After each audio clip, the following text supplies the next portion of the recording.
하나님이여 침묵하지 마소서. 하나님이여 잠잠하지 마시고 조용하지 마소서. 무릇 주의 원수들이 떠들며 주를 미워하는 자들이 머리를 들었나이다. 그들이 주의 백성을 치려하여 간계를 꾀하며 주께서 숨기신 자를 치려고 서로 의논하여 말하기를 가서 그들을 멸하여 다시 나라가 되지 못하게 하여 이스라엘의 이름으로 다시는 기억되지 못하게 하자 하나이다. 그들이 한 마음으로 의논하고 주를 대적하여 서로 동맹하니 곧 에돔의 장막과 이스마엘인과 모압과 하갈인이며 그발과 암몬과 아말렉이며 블레셋과 두로 사람이요 아수르도 그들과 연합하여 롯 자손의 도움이 되었나이다. 셀라. 주는 미디안인에게 행하신 것 같이 기손 시내에서 시스라와 야빈에게 행하신 것 같이 그들에게도 행하소서. 그들은 엔돌에서 패망하여 땅에 거름이 되었나이다. 그들의 귀인들이 오렙과 스앱 같게 하시며 그들의 모든 고관들은 세바와 살문나와 같게 하소서. 그들이 말하기를 우리가 하나님의 목장을 우리의 소유로 취하자 하였나이다. 나야 하나님이여 그들이 굴러가는 건불 같게 하시며 바람에 날리는 지푸라기 같게 하소서.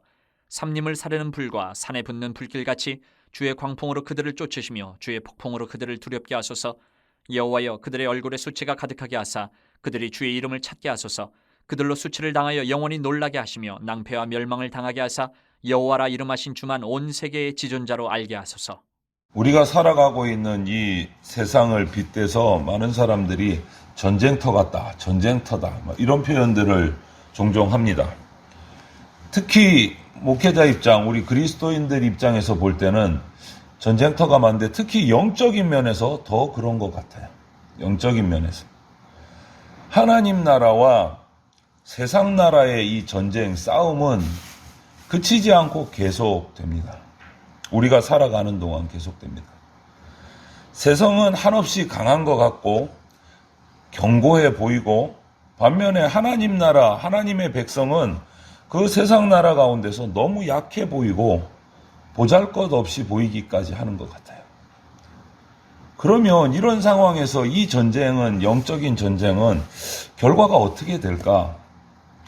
결과가 어떻게 될까? 오늘 우리가 함께 나누어 읽은 시편 83편에 그 답이 있는 것 같습니다. 먼저 세상의 계획은 어리석다라는 거죠. 어떻게 어리석냐? 하나님 나라를 망하게 하려고 계획을 세우는 자체가 어리석다라는 거예요. 하나님을 대항하는 무리들 힘이 세 보입니다. 머릿수도 하나님의 백성보다 몇 배나 많아 보입니다. 그리고 그들은 아주 지혜롭기까지 합니다. 그리고 혼자 지혜로운 것만으로 끝나는 게 아니고 모여서 자신들의 지혜를 모읍니다. 머리를 맞대고 의논을 합니다.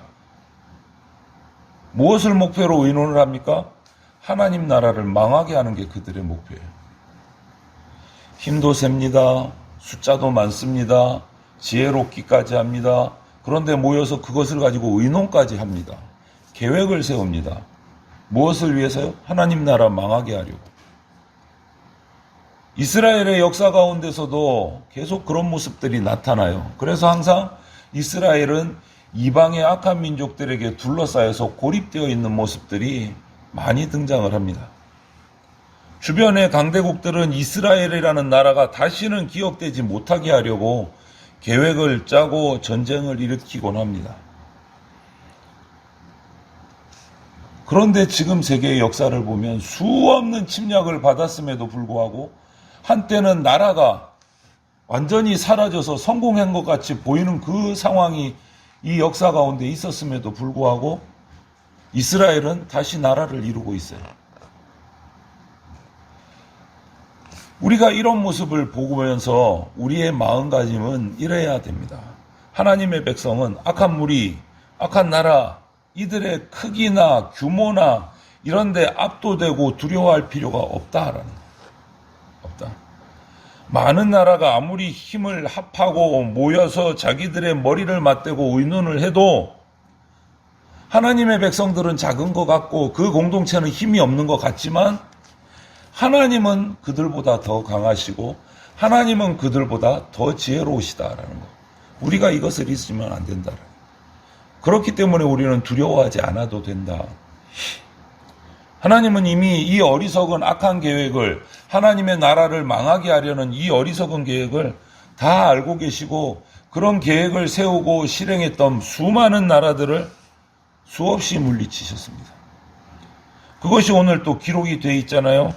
미디안 사람들을 멸하셨고 철병거를 몰고 이스라엘을 공격했던 시스라와 야빈도 멸하셨고 오렉과 스앱도 세바와 살문나도 다 진멸하셨습니다. 이 이름들이 무슨 이름입니까? 하나님을 망하게 하려고 했다가 하나님이 망하게 하신 사람들의 이름이에요. 여러분, 하나님의 나라, 하나님의 백성은 하나님께서 반드시 지키신다. 이것을 우리가 잊지 않아야 됩니다. 아무리 악한 무리들이 하나님 나라를 무너뜨릴 계획을 세운다고 해도 그것은 그냥 어리석은 계획일 뿐이에요. 하나님이 막으신다. 그렇기 때문에 우리들은, 그리스도인은 사탄의 그런 거짓말에, 사탄의 그렇게 주는 두려움에, 악한 그 세력들의 규모에 위축되지도 말고 주눅들지도 말고 두려워하지도 말아야 된다. 성도인 우리 그리스도인들이 하나님의 말씀만 신뢰하고 악한 무리를 두려워하지 않는 게 중요해요. 왜? 우리는 이미 승리를 가지고 있기 때문에, 하나님의 편에서. 우리의 결과는 승리라는 것을 우리는 확신해야 됩니다. 하나님 편에 서 있으면 우리는 승리합니다.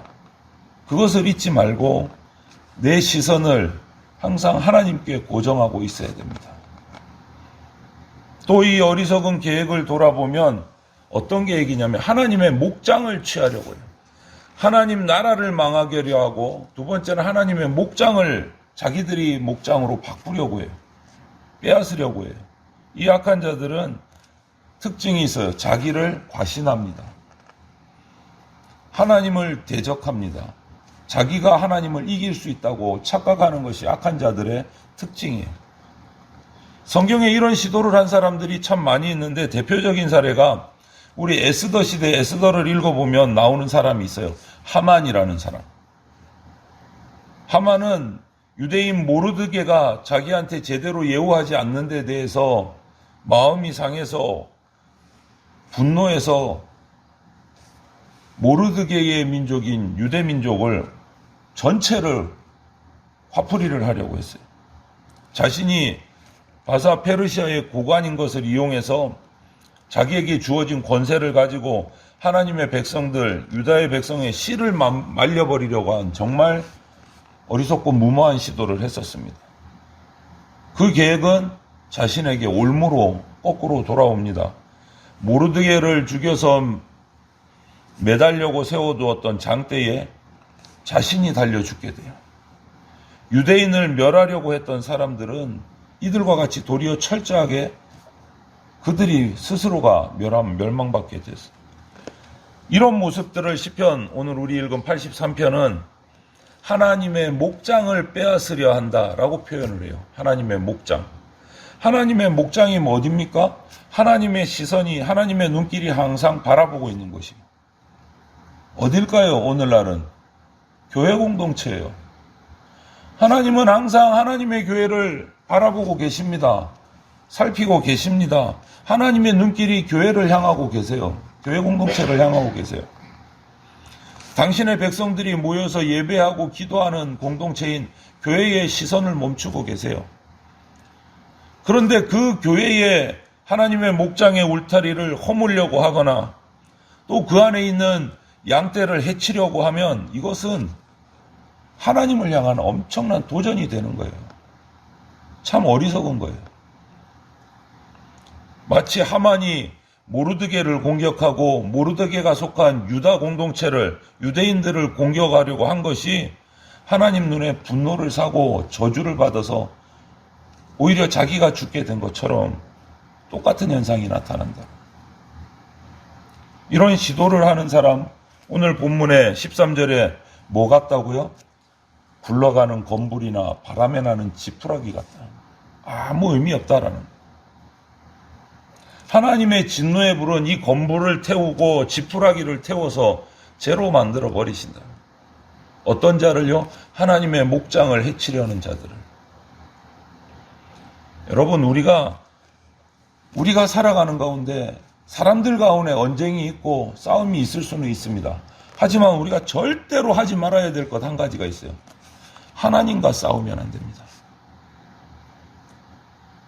하나님과 싸울 수가 없는 거예요. 하나님과 싸우면 안 돼요. 그러므로 하나님의 목장을 건드리려는 이 악인들, 이들과 함께하면 안 된다라는 거예요. 그들의 자리에 앉지도 말아야 됩니다. 하나님의 목장을 괴롭히고 하나님의 목장을 쓰러뜨리려는 계획, 이 어리석은 계획에 함께할 수가 없어요. 함께하면 안 돼요. 왜? 망하는 길이니까.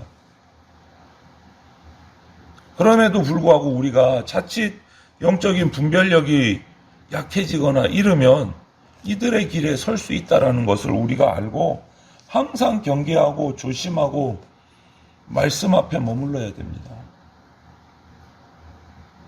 오늘 이 시의 서두를 한번 살펴보십시오. 이 시가 이런 어리석은 악인들의 계획을 하나님 앞에 알리면서 구원을 강구하는 이 시의 첫 시작이 어떻게 됩니까?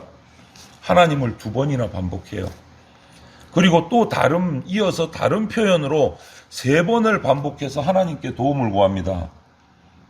침묵하지 마소서, 잠잠하지 마소서, 조용하지 마소서. 이렇게 계속하는 말이 뭡니까? 급한 거예요, 지금 시인은. 악인들의 어리석은 계획 때문에 불안한 겁니다. 다급하고 절박할 때인 겁니다. 이때 우리가 해야 될 일은 이 시인처럼 하나님을 찾아야 돼요. 다른 방법을 찾으면 안 돼요. 하나님을 찾아야 돼요. 어려움이나 위기에 닥쳤을 때 우리는 가장 먼저 하나님을 찾고 부르짖어야 돼요. 왜? 하나님이 부르짖는 자에게 응답하실 거라고 약속하셨기 때문에 하셨기 때문에. 그리고 우리가 정확히 바르게 알아야 될 것, 오늘 이 시인의 말을 통해서 우리가 깨달아야 될 것, 대적들을 하나님 앞에 고발하고 하나님께 구원을 간구하는 기도를 합니다. 그런데 그 목적이 뭔지를 잘 봐야 돼요. 하나님이 대적들을 심판해달라고 기도를 해요. 그 진짜 목적이 뭔지를 잘 봐야 돼요. 제적들이 쫄딱 망했으면 좋겠습니다. 저것들이 다 죽어 없어지면 좋겠습니다. 저것들이 다 벌받으면 좋겠습니다. 그게 목적이 아니라는 거예요. 그게 목적이 아니에요. 저주가 목적이 아니에요. 그들이 지금 하나님을 알지 못해서 하나님의 나라를 망하게 하려 하고 하나님의 목장을 자기 것으로 만들려고 하는데 그들이 하나님을 바로 알아서 이 계획이 무너지게 해달라는 거예요. 목적이 뭡니까? 그들도 하나님을 아는 게 목적이에요. 그들이 저주받아서 죽어 없어지는 게 목적이 아니고 그들도 하나님을 바로 아는 것이 목적이에요. 바로 아는 거. 그래서 여호와 하나님만이 온 세계의 지존자임을 알게 해달라고 간구하잖아요. 16절 18절이 그렇잖아요. 여호와여 그들의 얼굴에 수치가 가득하게 하사, 그것으로 끝나지 않아요. 그들이 주의 이름을 찾게 하소서. 그들이 수치당하고 부끄러움 당하는 그것으로 만족하는 게 아니에요. 그것을 통해서라도 그들이 주님의 이름을 찾게 해주십시오. 여호와라 이름하신 주만 온 세계의 지존자로 알게 하소서. 그들에게 그 어리석은 계획을 깨트려 달라고 기도하는 목적이 바로 이건 거예요. 하나님을 알게 해달라. 그들도. 그들이 망해서 쫄딱 망하게 해주십시오. 저주가 아니에요. 잠시 수치를 당하더라도 그들이 하나님을 바로 알게 해달라는 게 기도의 목적인 거예요. 어떻게 보면 축복이에요, 여러분. 하나님을 알게 해달라. 지금 저들이 하나님을 몰라서 교회를 핍박하고 하나님 나라를 망하게 하려고 하는데 하나님, 저들이 하나님을 바로 알게 해주십시오. 이렇게 기도하는 거예요. 기도의 목적을 우리가 분명히 알아야 돼요. 우리가 성도가 하나님께 기도하는 궁극적인 목적도 이와 같아야 됩니다. 기도 응답을 통해서 하나님의 영광이 드러나야 돼요. 저주와 징벌이 드러나는 것이 아니라 하나님의 영광이 드러나야 돼요. 사랑하는 자녀를 위해서 역사하시는 하나님이 드러나서 사람들이 하나님을 알게 되는 것이 우리 기도의 목적이 되어야 돼요. 여러분, 개인에게든 공동체에게든 이 악한 세력들이, 하나님을 알지 못하는 세력들이 공격을 하면 대비하기 어렵고 그 순간에 피하기도 어려워. 되게 힘듭니다. 사면초가의 상황에 놓일 때도 있습니다. 그때 우리 그리스도인들은 어떻게 신앙을 지킬 것인가?